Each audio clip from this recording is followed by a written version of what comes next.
So, what we're going to talk today about is called stellarization, and I have alluded to the process of stellarization in previous videos this week. And what stellarization is essentially the metamorphosis of the structural chassis of our energy system from a tree or axial model to a star or stellar model. And the first thing you should know, other than that this is a type of alchemy that metamagic promotes and affects, is that this does not result in a state where we are dualistically opposed to trees and all turn into stars and we're now no longer using the tree model. It results in a state where there's a simultaneous facility, much like learning a new language. You don't abandon the old language. So there is a birthing of the star from the tree, but that does not actually cause the tree to vanish. Another way of looking at this is Deleuze and Guattari's text, A Thousand Plateaus, talks about the relationship of arboric or tree type thinking, branching propositions, a central trunk, and so on, and rhizomatic thinking, which are singularities connected in a series. So there is a similarity there, but they make a very interesting point, is that this isn't an opposition. What we end up doing is plugging the tree into the rhizome. What do they mean by that? A tree is a tree, but a forest is a rhizome. So the arboric structures are actually ultimately meta-organized by a type of rhizomatic structure. So that the stellar becomes the organizing principle of the forest in a way, and this is the forest of life, and it's a forest of stars. A similar thing that they paralleled to this was plug tracings into maps, plug trees into rhizomes, plug tracings into maps, plug stars into the star field. And what's a tracing? A tracing is a drawing, is an attempt to be realistic. So if you draw a figure drawing or so on, you are making a tracing. If you collect scientific data, you are making a tracing. Notice that when we do art, for our purposes, I'm constantly emphasizing that we're mapping these spaces. We don't have to. You look at my art. I don't realistically draw people. I don't really realistically draw anything, but I make marks that signify significant points of interest that can reconstruct an understanding of a space beyond the drawing. This is the art of map making. So what we're doing is esoteric cartography of a sort. It's a little different. That phrase I think was coined, as far as I know, by David Chang Smith. Maybe he's using it in a much purer sense than I am, because I do have a certain surrealist tendency to make images, whereas in his work it's much more purely metaphysical. Notwithstanding, I think that we can look at what we're doing is map making. Okay, so here's a map that we're going to talk about, and it's the Tree of Life. The Tree of Life is a map of the numbers 1 to 10 and the letters Ta to Aleph, or Aleph to Ta. And in and of itself, it is a diagram, it's a framework, it's somewhat dry. Once we have traveled through it and experienced it, though, we've been inside of the first sphere on week 1, second sphere on week 2, 3, 4, 5, 6, 7, 8, 9, and 10, and we've drawn pictures, we've made marks. No matter how beautiful or ugly they were, we have a relationship with every single zone. And this is why, of course, I am insisting on a kind of thorough approach to this, because you want a thorough facility or a thorough recognition on the emotional level of all these spaces, because by going there in these kinds of meditations, we are now emotionally loading these spaces. So we have feelings about the fours, and thus feelings about four. We have feelings about the fives, and thus feelings about five. So you see what's happened is now we have essentially 10 emotional loci. So this is very similar to memory art. So that when they talk about mnemotechnics and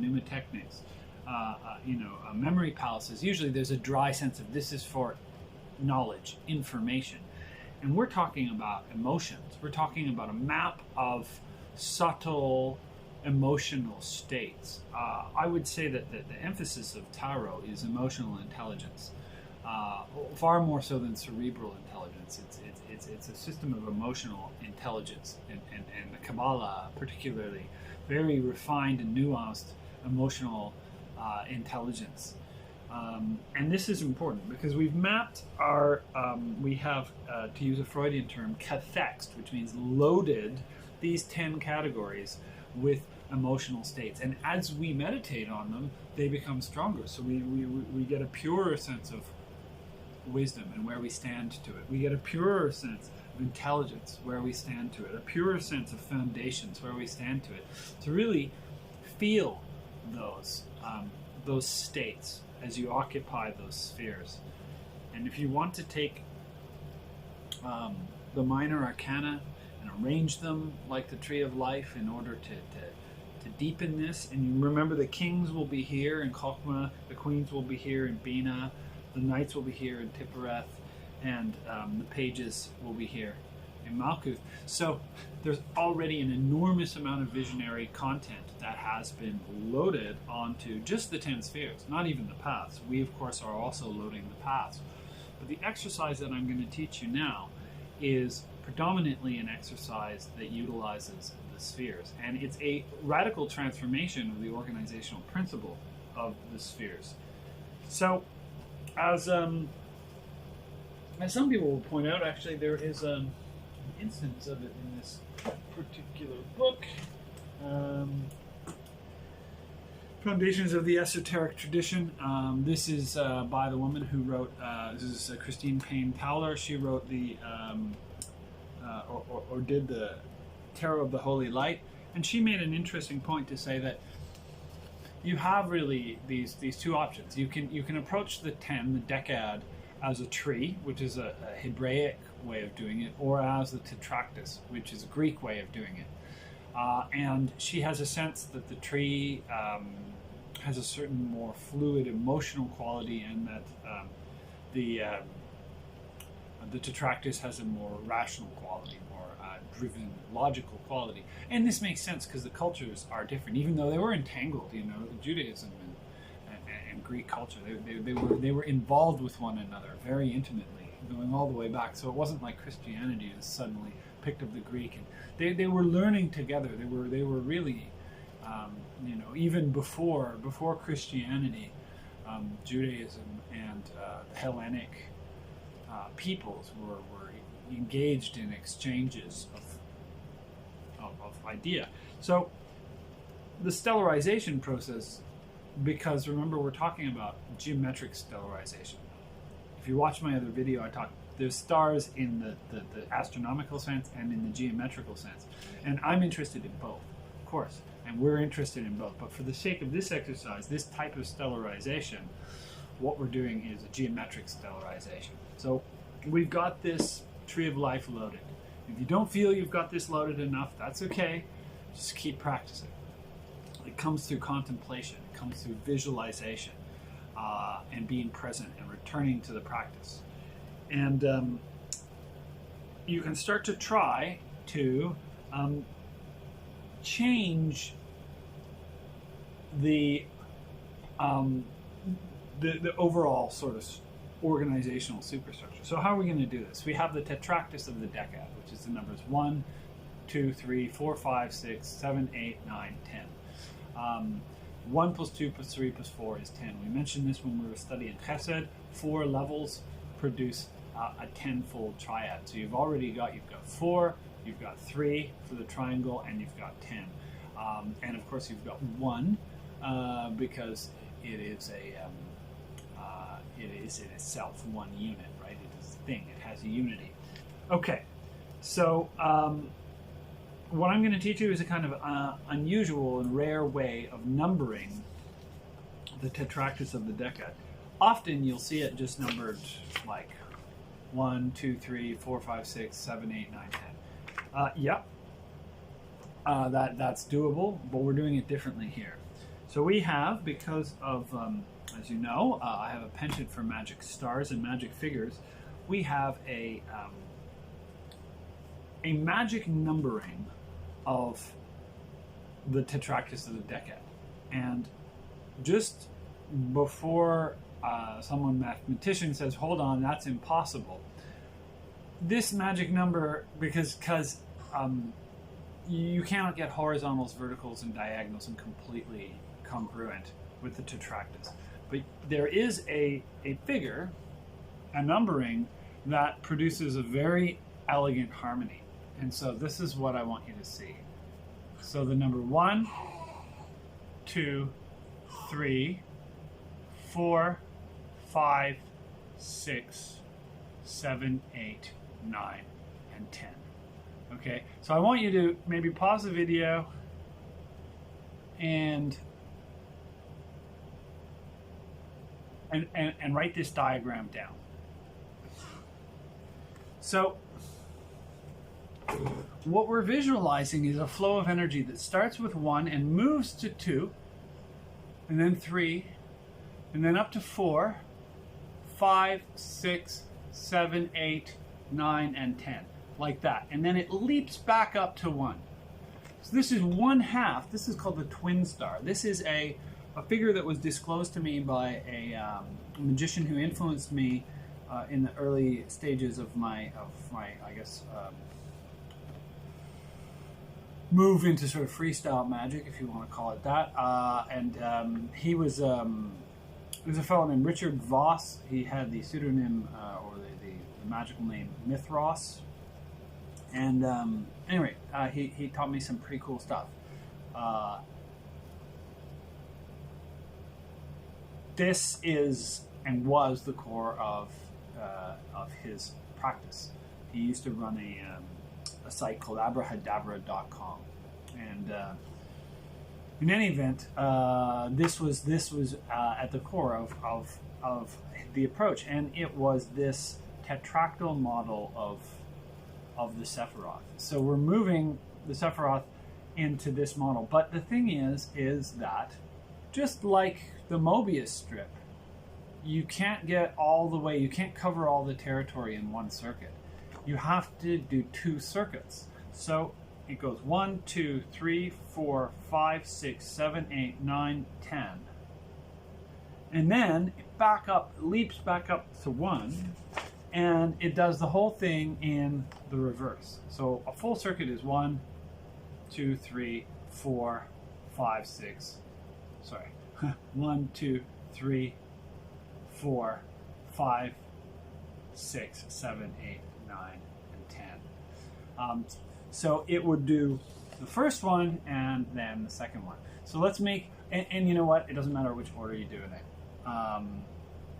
So this one could conceivably be seen as counterclockwise Widdershins. This one is diacetyl. But we're doing both. And this loop that moves through one and the other produces a composite energetic stance. It's like you're knitting together both sides of the body. He called it an asana, a posture, an energy asana. Okay, so I want to make some observations about what these numbers say to us.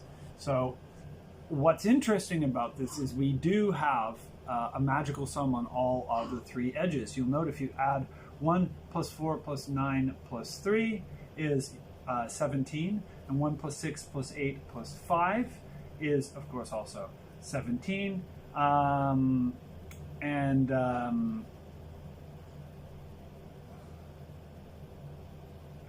Right, sorry, no, 1 plus 6 plus 8 plus 2. I'm like, that was not 17. 1 plus 8 plus 6 plus 2 is 17. 1 plus 4 plus 6 plus 3 is 17.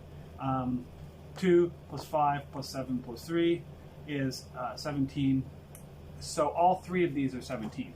So this makes absolute sense to be introducing this to you during the path of the star, because the twin star is actually a magical methodology for stellarization, for mapping a psyche onto the tetractys in a way that is magically harmonious with the number 17.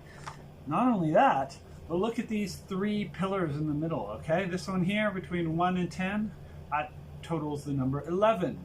This one here between 6 and 5 also totals 11. Between 4 and 7 also totals 11. So these three middle pillars are value 11, and the total outside is 17 on each side. And you can see that in this one as well. So they are identical, except they are mirror opposites of one another. So this is a very nice little piece of, we could call it esotech, and I don't want to overemphasize the cleverness, because the cleverness, of course, is something that we can get obsessed with and we can go egoistic about. But the elegance of this is something that can be offered into the divine, and when it is, the flow moves through it in a beautiful and elegant way. And so this begins the process of stellarization. Now, how do we operate this? How do we practice this? Well, what we can do is we can situate ourselves, imagining we're sitting back in the middle of the tetractys.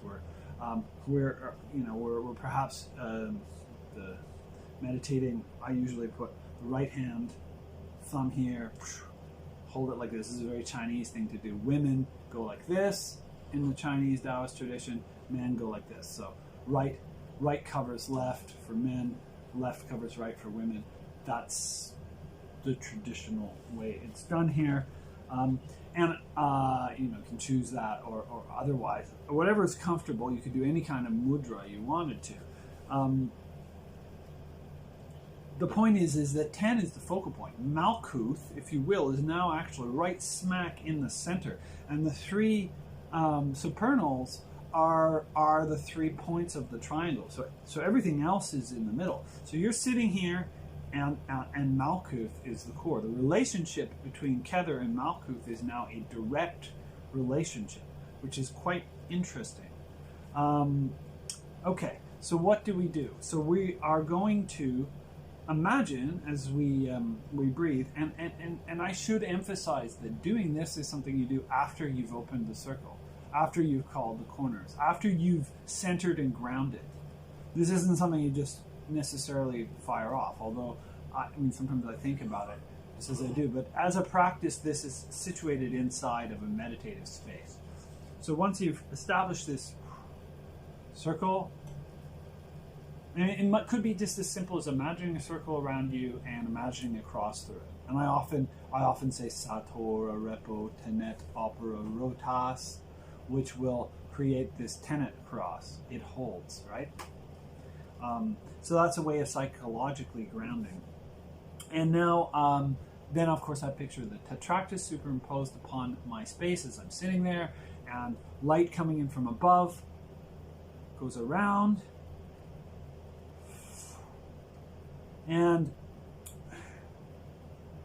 for the sake of the first exercise, back up to 4. And then 5, and then 6, and then 7, and then 8, and then 9, and then 10. So this is, we've completed one circuit. And then it leaps back up, and now it goes in the other direction. 1, 2, 3, 4, 5, 6, 7, 8. What did I do? Is that right? 1, 2, 3, 4, 5, 6, 7, 8, 9, 10.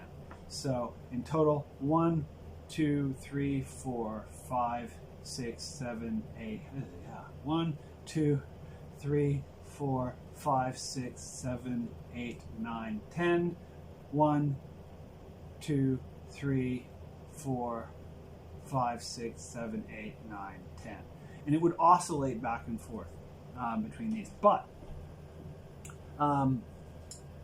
This is actually not how Mithras taught it, and it gains something through recognizing that this is a structure that is best suited with a beat of 11, which means, and if you look here, you notice that I've kind of given a little nimbus type glow to the 1. This is because after 3, we come back to the top for a beat and then go to 4. So we go to 3, up to the top for a unnumbered beat, and then 4. So, and maybe you can see where I'm going with this. This represents, of course, death on the tree of life, and this opens up a great deal of possibilities. So with the twin star, then becomes a double exercise of you're sitting there, you're imagining this energy moving, you're really moving it through these spheres as you're seated in this meditation, and you move it 1, 2, 3, beat, 4, 5, 6, 7, 8, 9, 10. I actually did that in the opposite direction, didn't I?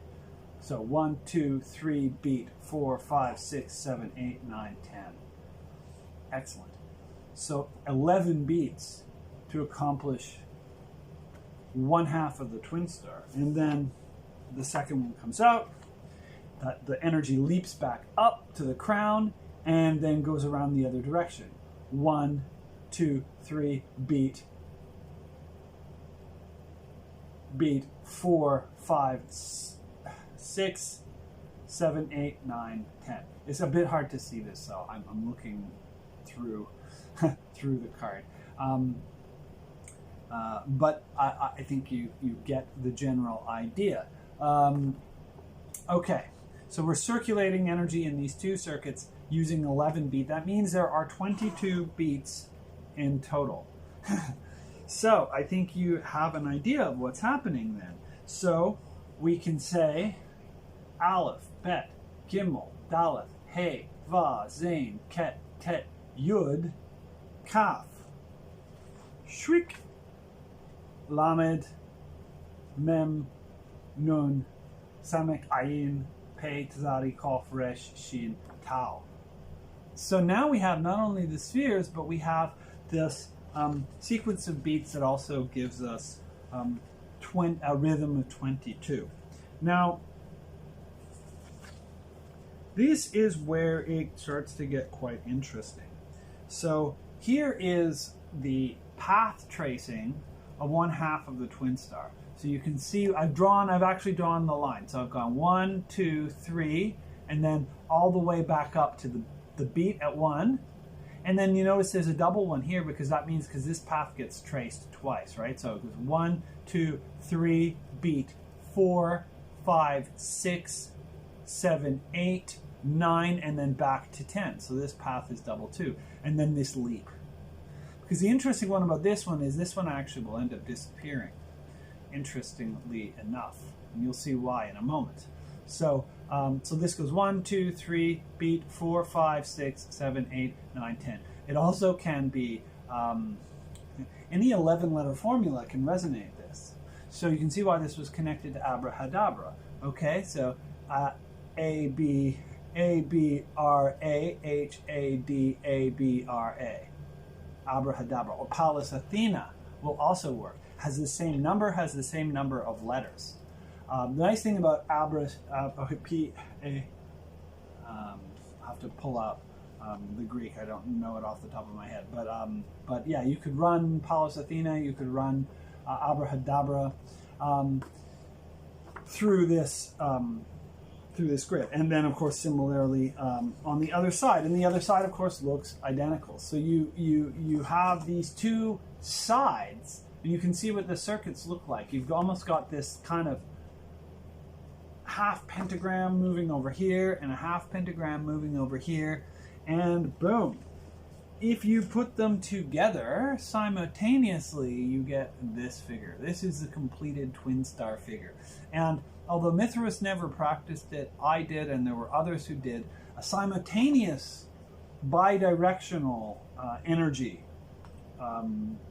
invocation. So charging it by going 1, 2, 3, 4, 5, 6, 7, 8, 9, 10, 11. And that leaves this diamond shape. That leaves this completely open. There's no gap here. There's no path here now. It is a gateway.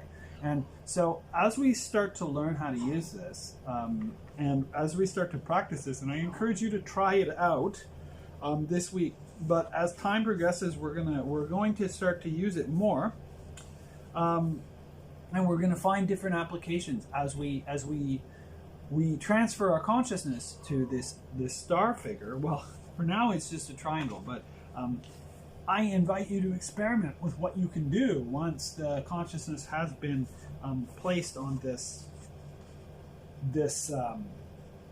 matrix. And I want to have a look now. So we talked about how you can take abracadabra. Abracadabra, you can run it through this. You could run it through it twice. It totals 418. Isn't that interesting? 418 is 22 times 19. Well, interestingly enough, we have a figure here now that has 22 beats, right? You've gone in one direction and then the other, and 19 paths, right? 1, 2, 3, 4, 5, 6, 7, 8, 9, 10, 11, 12, 13, 14, 15, 16, 17, 18, and 19. So you can count these paths. So there are 19 paths. 19 is 3 short of 22. If you wanted the 3 extra paths, where would they be? If you wanted Aleph, Beth, and Shin, right? The mothers, the Fool, not Aleph, Beth, and Shin, Aleph, Mem, and Shin, the Fool, the Hangman, and the Judgment. Where would they be? I would put Aleph, Mem, and Shin just dancing like a triunity here. Or also, even, you can see there is this distorted pentagram moving this way, and then there's a pentagram moving this way. So there's 2 distorted pentagrams, and then there's a pentagram which doesn't actually poke above the the bar. So there's this squat pentagram that's centered, and then there's a distorted pentagram to the left and a distorted pentagram to the right, but they come together to form this twin star. If you start experimenting with superposing twin stars onto one another or trying out different kinds of shapes, you will start to discover some pretty cool things. I will leave it up to you to experiment with them. The main thing is, we don't need this to be, or want this to be, a mainly cerebral exercise. It's very easy for it to be a cerebral exercise. It's logical, it's interesting. I want this to be an emotional assemblage. So what does that mean? That means cathexing the paths of the tree of life with study and meditation of the tarot, getting those associations, loading it with imaginal content.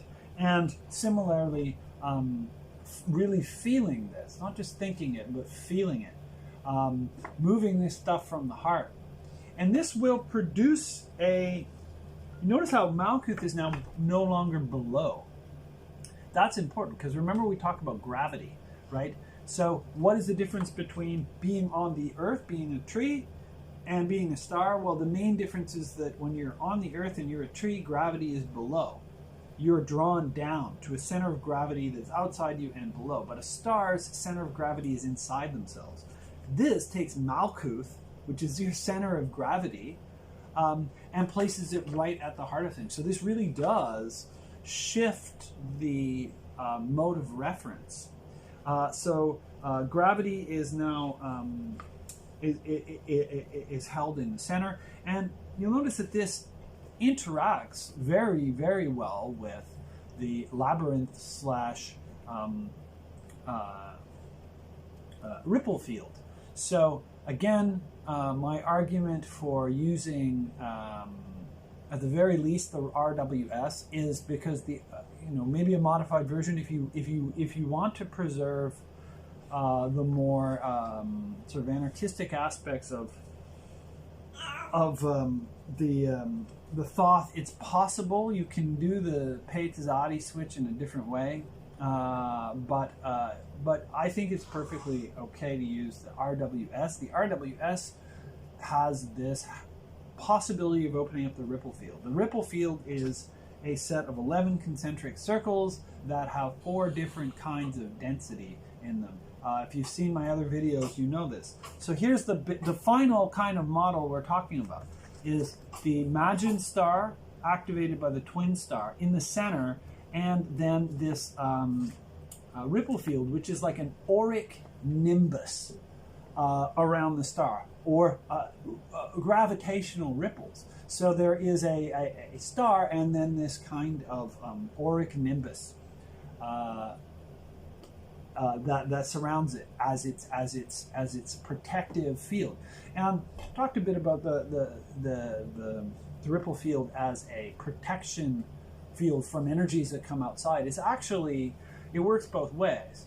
The ripple field also protects the outside from the within, and the within from the outside. So it filters energies that are coming in, right, from the the random to the hostile to the well-meaning, but maybe interference. The ripple field will actually stop those energies, stop unsuitable energies at different stages of its buffers, right? But not only that, it also has a capacity to contain things within. So, like, for example, if somebody upsets you so much that you want to see them dead, that rage can sometimes just swell up. But the auric nimbus will actually, at a certain stage, say, "Hey, okay, here's a ring pass knot for that. Do you want to override it, or do you want to keep it within?" So it actually can also, as in the case of the labyrinth containing the Minotaur, can contain certain primal energies and transform them, right? This is for the purpose of allowing for the transformation. This isn't a repression. This is a metamorphic chamber where they can be transformed into gold. So we're not just locking them up, we're remediating the energy within the field. So the rage that would murder the lady who cut in front of me in the line, right? This insane primal, basically totally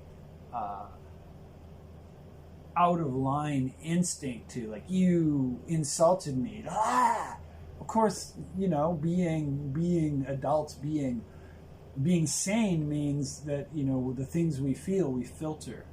And so, I'm just thinking of this person who cut me off. I was like, "Grah!" But then, what do you do with that? You don't even turn it into a curse or a swear. I mean, you can, right? That's basically the replacement for anger is, yeah, fuck you. But the other thing you can do is just chill with it. And I don't mean bottle it up. I mean literally say, okay, here it is. This is practice. And take that energy, that rage, and say, this is my mind feeling rage. And study it to the point where it no longer becomes about that person. It becomes about our capacity to have these primal feelings. And at that point, the emotion itself is energy. And that energy can be used to drive anything. You can take that energy and say, okay, I have that energy. I'm putting it into my art. I'm putting it into my business. I'm taking it from this moment of anger, and I am transforming it into a blast that will clear an obstacle. So instead of being angry at the lady at the grocery store who cut me off, I am now taking that same energy and saying, okay, I'm going to put this against my own procrastination. I'm going to use this. And so the kinds of moments of perspicacity that are required, and this is why we meditate, so we get this moments of perspicacity, so we can say, I feel this, I'm going to reinvest it. I'm going to divest it from its immediate object of investment and reinvested into another object that will serve me better, with a greater kind of sense of connection and understanding. So this is what the ripple field will allow us to do. It'll allow us to keep hostile energy out, and it'll protect us from the outside and the outside from us, without ever setting up a impermeable barrier, because it's all permeable barriers. Permeable membranes, and then containing this space of organization, this star, which becomes more and more crystalline and compressed as we practice it. And this is a practice that will create a great deal of gravitas and momentum. So I introduced this to you on the Week of the Star, and I commend you to just playing with it, draw it out, try to run energy through it if you can, try to just get it, start with it in memory, start to play with it, ask some questions, and we'll see where it goes from here. But this is something that can lead to a very high intensity magical experiences. So, Stellarization and the Twinstar. See you next time.